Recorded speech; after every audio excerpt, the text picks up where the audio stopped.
finally મિત્રો આપણે આવી ગયા છીએ ચંદુભાઈની વાડીમાં અને શેનું વાવેતર કર્યું છે આપણે ચંદુભાઈને મળીએ તો બકાલું વાવ્યું એવું લાગે છે આમાં ચંદુભાઈને પૂછી લઈએ આપણે તો ચંદુભાઈ ઊભા તો છે આગળ સંજયભાઈ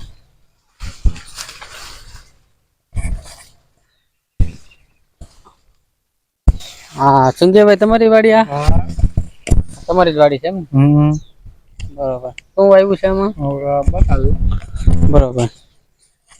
સંજયભાઈની વાડી છે એમાં બકાલું આવ્યું છે અને સરસ મજાનો વડલો પણ છે મોટો જોવો તમે જોઈ શકો છો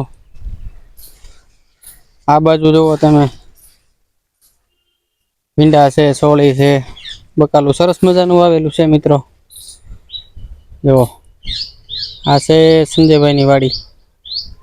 બહુ સરસ મજાની સંજયભાઈ બકાલું કેટલા દિવસમાં આવતું થાય હા 15 દિવસની વાર લાગશે હજી પછી પાછા આપણે આવશું બકાલું ખાવા અહીંયા હા ભીંડો થઈ જાય છે ચીબડા થઈ જાય હા ચાલો તો આપણે જ્યારે સંજયભાઈને ત્યાં બકાલું થાય ત્યારે પાછા આવશું ફરી